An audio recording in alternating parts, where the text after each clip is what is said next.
KSG coaching के YouTube channel पे आपका हर फिर से स्वागत है। देखो आज हम अध्ययन करेंगे महाराणा स्वरूप सिंह। और महाराणा स्वरूप सिंह का जो कार्यकाल था वो था 1842 से लेके और 1861 तक। ठीक, सबसे पहले सामान्य परिचय देखते हैं। तो सामान्य परिचय में आपको ये याद रखना है कि इनसे पहले एक शासक रहा था, उनका नाम था सरदार सिंह। क्या नाम था? सरदार। और सरदार सिंह कहाँ का राजा था, कहाँ का बच्चा था? बागौर का। समझा क्या? बागौर के शिवदान सिंह का पुत्र था। तो ये सरदार सिंह का छोटा भाई था। किसका छोटा भाई था? सरदार सिंह का छोटा भाई। पहला चीज। दूसरा इनका याद रखना, भाई की बात होगी। अब होती बहन की बात। इनकी बहन का नाम था चंद्र कंवर। कौन सा कंवर? चंद्र कंवर। तो चंद्र कंवर की सगाई की इन्होंने, सगाई की जयपुर में। राजा अपनी बेटी का विवाह राज्यों से ही करेंगे, तो अपनी बहन का विवाह जयपुर के राजा के साथ तय कर दिया। तय करने के थोड़े समय बाद में इनकी मृत्यु हो गई, इनके मंगेतर की। तो बहन ने पहले कहते भैया रोने की जरूरत नहीं है, मैं तो कुंवारी ही रह जाऊंगी, दोबारा ब्याह नहीं करूंगी। क्योंकि पिछले एपिसोड में हमने देखा था कृष्णा कुमारी की कैसी दुर्दशा की थी। तो वो तो पहले ही कहती भाई को कि मैं तो क्या रह जाऊंगी, कुंवारी रह जाऊंगी। तो इसके बारे में थोड़ा सा याद रखना। इनकी सगाई कहाँ की थी? जयपुर।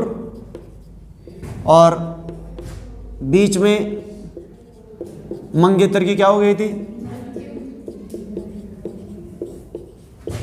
मंगेतर की मृत्यु होने पर इन्होंने आजीवन कुंवारी रहने की ठानी। आजीवन कुंवारी रहने की ठानी थी। इसके बारे में एक तो ये तो हो गया इसका भाई, ये हो गई इसकी बहन। अब देखो बहन के लिए इन्होंने क्या किया? चांदेड़ी सिक्के चलाए अपनी बहन के लिए, दान व बख्शिश हेतु। किसके लिए? दान व बख्शिश हेतु। भाई अपने जो गरीब पीर फकीर होते हैं उनको दान देते हैं। बख्शिश होती है जैसे मान लो आपको कोई खुश कर रहा है, एक तो मांग रहा है वैसे मांग के दे दे, बाबा के नाम पे दे दे तो दे दिया अपन ने। और एक आपको कोई डायलॉग दोहा बोल दिया तो आप बख्शिश के तौर पे देते हो। तो दान और बख्शिश दोनों में अंतर है। ठीक है, तो दान और बख्शिश के लिए इन्होंने चांदेड़ी सिक्के चलाए थे। कौन से सिक्के चलाए थे? चांदेड़ी सिक्के। और चांदेड़ी जो सिक्के थे उन सिक्कों को, चांदेड़ी सिक्के जो थे उन वो कम रेट के थे, थोड़े कम रेट के। ठीक है, चांदेड़ी सिक्के चलाए थे अपनी बहन के लिए। चांदेड़ी चांद स्वरूप, अपनी बहन की याद के लिए चांद स्वरूप। ठीक, अच्छा इसके अलावा इन्होंने एक और सिक्के चलाए थे, वो और याद रखना। इन्होंने स्वरूपशाही सिक्के चलाए थे। कौन से सिक्के चलाए थे? स्वरूपशाही सिक्के। अब देखो स्वरूपशाही सिक्के की बात की जाए, अपने खुद के नाम पे चलाया था, खुद की बहन के नाम पे तो चांदेड़ी सिक्के, और खुद का नाम क्या था? स्वरूप सिंह। तो इसलिए क्या, कौन से सिक्के? स्वरूप से। अच्छा स्वरूपशाही, एक भी जो भी सिक्का होता है उसके दो वो होते हैं, पहलू होते हैं, एक पट और एक चित। तो इसमें एक तरफ तो लिखाया दोस्ती लंदन। क्या लिखाया? दोस्ती लंदन। और दूसरी तरफ लिखाया चित्रकूट उदयपुर। चित्रकूट उदयपुर। तो ये नाम से लिखा के और उन्होंने सिक्के चलाए। इसका मतलब क्या था? इसका मतलब आप समझ सकते हो कि ये अंग्रेजों का दुनिया का सबसे घनिष्ठ मित्र था। अंग्रेजों का सबसे घनिष्ठ मित्र था। एक सिक्कों पे लिखा दिया इसने दोस्ती लंदन। किससे दोस्ती कर रहा है? लंदन से दोस्ती कर रहा है। यहाँ देखो इनके दरबार में कौन रहता था? पीए। और पीए से ऊपर कौन होता था? एजीजी। और एजीजी से ऊपर कौन होता था? जीजी। और जीजी से ऊपर कौन होता था? ब्रिटिश पीएम होता था। और ब्रिटिश पीएम के ऊपर होता था ताज, या ब्रिटेन का सम्राट होता था। तो इसने डायरेक्ट इस पे लिखा दिया कि मैं ताज का मित्र हूं, मेरी दोस्ती ताज से। अब बताओ, आप अगर किसी से दोस्ती कर रहे हो, आप दुनिया को बता रहे हो, तो इसका हर जाना भी भुगतना पड़ता है कि नहीं पड़ता है? पड़ता है, आपको दिखाना पड़ेगा। तो याद रखना, इसमें देखो 1842 से लेकर 1861 तक, इसके बीच में कोई घटनाक्रम हुआ था क्या? वेरी गुड, 1857 की क्रांति। अंग्रेजों के खिलाफ हुई थी। तो बताओ ये किसका किसका पक्ष रहेगा? अंग्रेजों का। तो इस पे एक क्वेश्चन अगला आएगा, 1857 की क्रांति के समय मेवाड़ का शासक, किसका शासक था? मेवाड़ का शासक। और अंग्रेजों का पीछा किया जा रहा था, अंग्रेजों को मारा जा रहा था, तो इन्होंने पिछोला जेल में डूंगाड़ा गांव से जो अंग्रेज सैनिक थे, डूंगाड़ा गांव से अंग्रेजों को बचाकर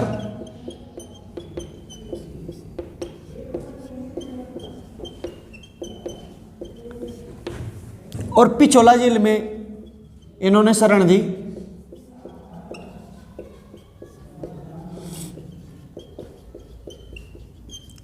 अपनी इसकी रियासत के बाहर जब कत्लेआम मच रहा था, अंग्रेजों को पकड़ पकड़ के मारा जा रहा था, पूरे परिवारों को मारा जा रहा था, तो उन्होंने अंग्रेजों को बचाया और डूंगाड़ा गांव से पूरी सेना लेके गया, उनको बचा के लाके और पिछोला जेल में जो महल था उसमें उन्होंने सुरक्षित रखा था। तो अंग्रेजों से इन्होंने अपनी वफादारी भी दिखाई थी। एक प्रश्न इनके ऊपर यह भी आता है। अच्छा, अब इसके अलावा इनके कुछ राजनीतिक योगदान देख लेते हैं, कुछ राजनीतिक फैसले। तो फैसले के ऊपर इनके 3 चीज़ें याद रखना, तीन चीज़ों पर इन्होंने प्रतिबंध लगाया था। एक तो 1843 में, 44 में बाल विवाह पर प्रतिबंध लगाया था। किस पर लगाया था? बाल विवाह पर प्रतिबंध। दूसरा 1853 में, और तीसरा 1861 में। 1861 में इन्होंने लगाया था सती प्रथा पर।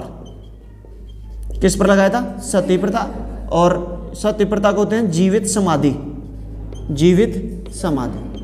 और जो सबसे इंपॉर्टेंट है, जो आपको याद रखना है, ये तो खैर छोटे हैं, इस पे आपको याद रखना है, 1853 में इन्होंने रोक लगाई थी डाकण प्रथा पर। कौन सी प्रथा पर? डाकण। अब इसलिए इसको मैं इंपॉर्टेंट लिख रहा हूँ क्योंकि ये सभी समस्याएं, बाल विवाह तो उस जमाने में सभी रियासतों में थी। 1844 में इन्होंने रोक लगा दी, तो उस जमाने में लगभग 8-9 वर्ष की जो कन्या होती थी उसका विवाह कर दिया जाता था। ठीक है, तो ये तो कुछ ज़्यादा इंपॉर्टेंट नहीं था बाल विवाह, लेकिन डाकण प्रथा बता रहा हूँ। डाकण प्रथा मेवाड़ में आज भी बहुत ज़्यादा है। डाकण कैसे होती है कि जैसे मान लो महिलाओं को वो डाकण का दर्जा दे देते हैं, किसी को कैसे दे देते हैं, जैसे मान लो मेरा बच्चा बीमार हो रहा है और कोई का पति मर गया, या वो उसे अपशकुनी घोषित कर देते हैं, ऐसे कहते हैं कि ये ऐसे देखती है तो मेरे ऐसे हो गया। फिर दूसरा भी ऐसे करेगा, तीसरा भी ऐसे करेगा, 2-4 कह देंगे तो वो डाकण के रूप में प्रसिद्ध हो जाएंगी। फिर रात उसकी कहानियां चलने लग जाएंगी, जैसे मान लो रात को वो वॉशरूम जाके आ रही है तो कहते हैं वो रात को घूमती है, देवताओं वो उनको काली शक्तियों को प्रकट, तो ऐसे करके और उसके ऊपर लोगो लगा देते हैं। और ये सबसे ज़्यादा प्रसिद्ध था बीलों में। किस में था? बीलों में। और फिर उसे डाकण मान के और ऐसे कहते थे उसके पैर भी घूमते हैं, पैर पीछे की तरफ है, गर्दन घूम जाती है, ऐसी नाना प्रकार की कहानियां जोड़ के और लास्ट में उसको पत्थरों से मारा जाता था। ठीक है, आज भी मेवाड़ में यह प्रचलित है। तो मेवाड़ महाराणा ने 1853 में डाकण प्रथा पर मेवाड़ भीलकोर में रोक लगाई। कहां लगाई? मेवाड़ भीलकोर जो तो सैनिक था। और मेवाड़ भीलकोर का गठन कब हुआ था? 1841 में। किसने किया था? इनके बड़े भाई सरदार सिंह। आ गया याद? तो इन्होंने सबसे पहले मेवाड़ भीलकोर में लगाया, क्योंकि वहां के सैनिक इस बात को समझेंगे तब वो जाके अपने उसको समझाएंगे। सेना में भी ऐसे मार दिया जाता था, आदमी को भी डाकण घोषित करके, डाकी घोषित करके उसे मार दिया जाता था, जिसे अपने शाणा कहते हैं, दुर्गा पाटी कहते हैं। इस प्रकार नकली कहानियां चढ़ाई जाती हैं। तो डाकण प्रथा पर इन्होंने रोक लगाई। और इसके अलावा जीवित सतीत्व प्रथा और जीवित समाधि पर रोक लगाई। किस पर लगाई थी? अच्छा, याद रखना, इन्होंने ये पहले राणा थे जिनकी मृत्यु पर केवल एकमात्र इनकी जो पासवान थी वो सती हुई।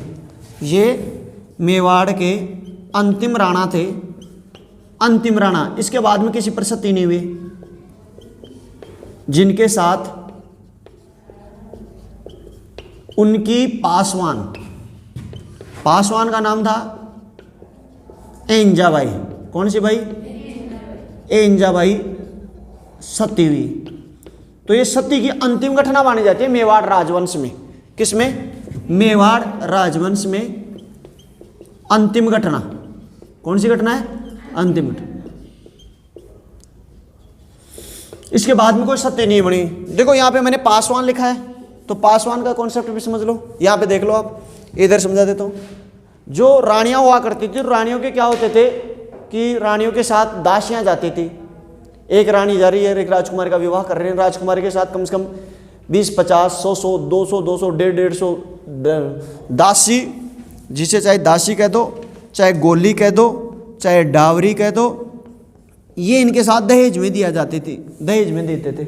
ठीक है, क्यों देते थे साहब? वो इसलिए देते थे अपनी बेटी की ज़िंदगी बर्बाद कर दें, ये इसलिए देते थे।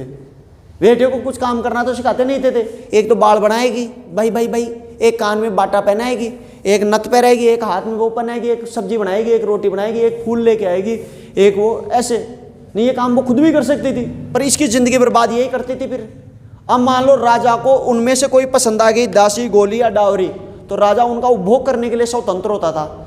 और जब अगर किसी का उसने राजा ने उपभोग कर लिया तो उसे पड़दायद का दर्जा मिल जाता था। किसका दर्जा मिल जाता था? पड़दायद। ये पड़दायद का दर्जा कैसे मिल जाता था कि अगर मान लो कि कोई दासी सिल्क, रेशमी, मखमल के कपड़े पहन के निकल गई, तो इसका मतलब ये समझ लिया जाता था कि ये पड़दायद है और अब इसे कोई भी वो काम नहीं पहनाएगा, वो काम नहीं बताएगा, झाड़ू पोछे का काम। अब ये झाड़ू पोछो जो लगाते हैं उनकी सार संभाल करेगी, इसकी रैंक थोड़ी ऊपर हो गई, बात समझाएगी, और दासियों के ऊपर हो गई ये।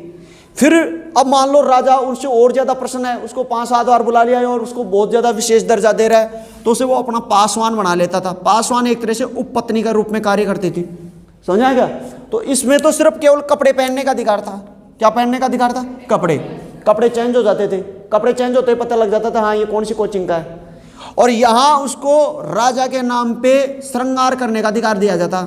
राजा के नाम पे क्या कर सकती थी? श्रृंगार। श्रृंगार का मतलब ये हो गया, जैसे मान लो मांग लगा सकती थी वो राजा के नाम पे, राजा के नाम की चूड़ियां पहन सकती थी, मंगलसूत्र पहन सकती थी। तो ये उपपत्नी के रूप में कार्य करती थी। किस रूप में कार्य करती थी? उपपत्नी के। और कई बार अब इसके ऊपर सबसे ज्यादा अटैक होते थे, रानियों के सबसे ज्यादा अटैक किसके ऊपर होते थे? इस पासवान, क्योंकि वो इनकी गुलाम बन के आती थी दासी, और वो इनकी रखेल बन गई, उनकी सौतन बन गई। तो उनको ये डर रहता था कि भाई अब ये अपनी जगह ले लेंगी, तो उनके ऊपर सबसे ज्यादा अटैक होते थे। तो सबसे ज्यादा अटैक होते थे, तो अगर वो उसमें बच जाती थी जीवित और राजा को फिर पसंद आ जाती थी, तो राजा उनके लिए अलग ही महल बना देता था। जैसे आप देखते हो जयपुर शाहपुरा का राजा यहाँ रहता था और एक गणगौरी महल बना रखे हैं यहाँ पे, तो तुम ये नहीं सोचते गणगौरी महल क्यों है? ये गणगौरी महल वही है, किसी पासवान को बना के दिया है, भाई ठीक है यहाँ पे रोजाना ग्रह क्लेश होता है, तो तू ऐसे कर यहाँ पे रख देते हैं तेरे को, तो गणगौरी के महल अलग ही बना देते हैं, बात समझ आ गया। तो इस तरीके से महल बना देते थे और उनको अलग सुरक्षित रखा जाता था। तो ये जो इसके साथ सती हुई उसका नाम था एंजाबाई। कौन सी बाई? एंजाबाई। एंजाबाई एक पासवान थी। क्या थी? पासवान। ये अंतिम घटना मानी जाती है। एक तो ये चीज। अच्छा, दूसरी चीज और याद रखना, इसके समय अपना जो विजय स्तंभ है उस पर बिजली गिर गई थी। क्या गिर गई थी? बिजली। और विजय स्तंभ के बारे में मैंने बता रखा है, विजय स्तंभ या कीर्ति स्तंभ अपने चित्तौड़गढ़ के किले में। कौन से किले में? चित्तौड़गढ़ के किले में 9 मंजिला इमारत है। कितनी मंजिला इमारत है? 9 मंजिला। राजस्थान पुलिस, माध्यमिक शिक्षा बोर्ड और वीर सावरकर की अभिनव भारत का लोगो माना जाता है ना। तो ये सारी चीजें मैंने आपको शुरू में राणा कुंभा में बता दिया था।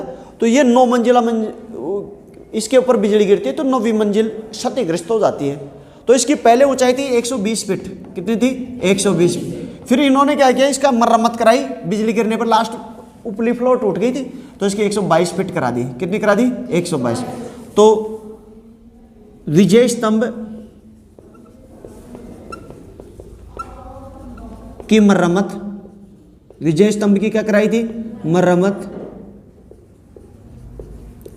बिजली गिरने से क्या हो गया था? क्षतिग्रस्त।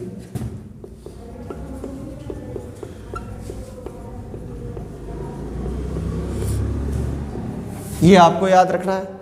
और इसके अलावा इसके 1-2 चीजें और याद रखना। एक तो गोवर्धन विलास,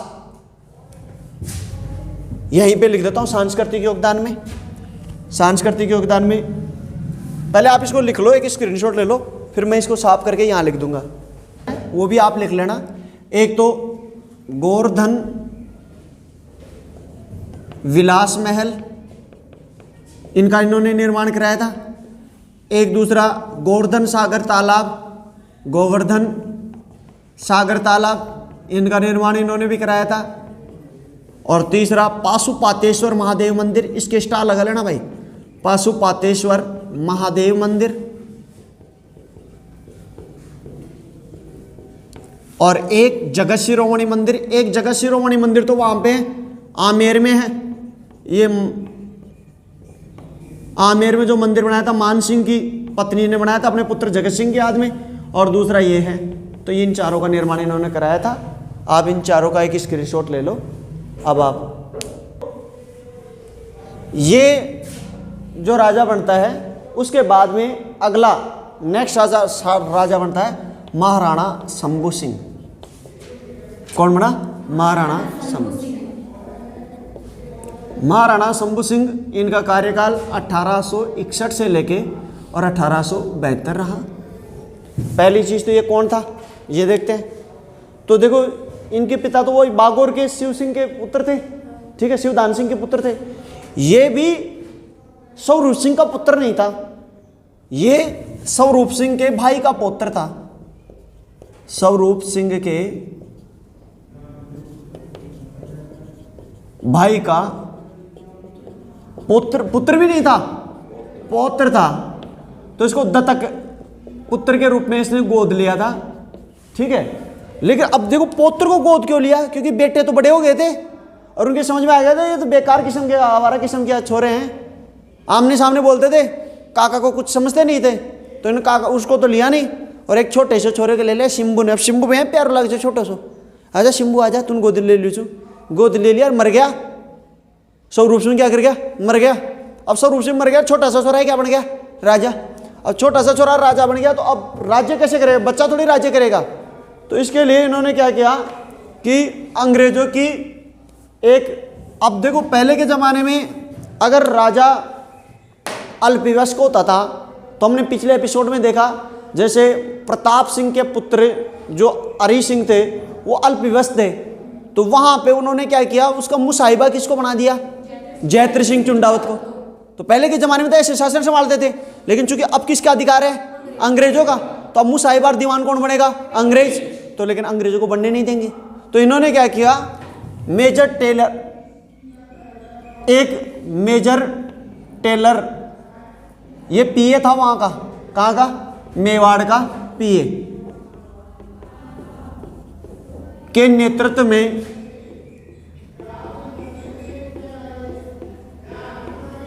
पांच सदस्यों की रीजेंसी काउंसिल गठन कर दी। 5 सदस्यों की रीजेंसी काउंसिल, ये कोई भी निर्णय लेगी और उसके हिसाब से ही राज्य चलेगा। इस 5 सदस्यों की रीजेंसी काउंसिल को अपन कहते थे पंच सरदारी। कौन सी सरदारी? पंच सरदारी। तो ये क्वेश्चन पूछा जा चुका है, निम्नलिखित में से किस रियासत में पंच सरदारी व्यवस्था ने कार्य किया था? कहां पे किया था? मेवाड़, शंभू सिंह के समय, क्योंकि शंभू सिंह क्या था? अल्पवयस्क था, बिल्कुल छोटा बालक था, उस समय की बात हो रही है। अच्छा, इसी टाइम याद रखना, अब ये उस समय जब ये राजा बना उस टाइम बहुत ज़्यादा अकाल ऐसी चीज़ें चल रही थी।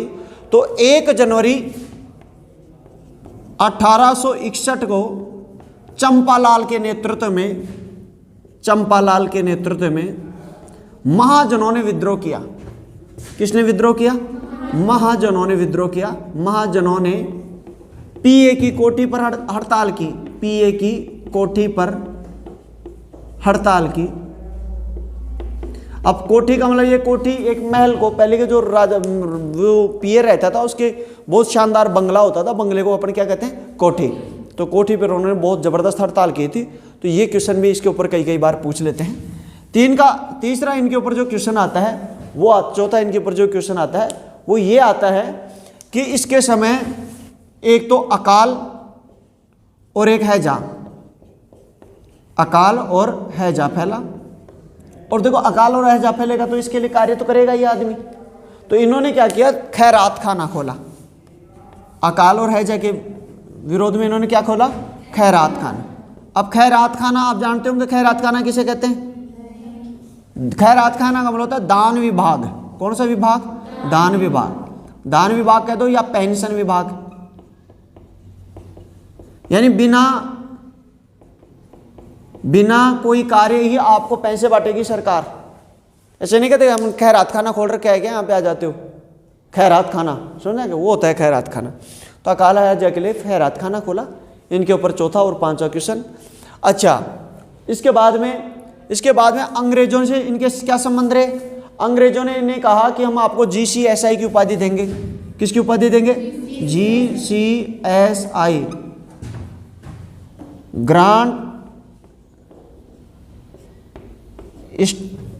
Grand commander,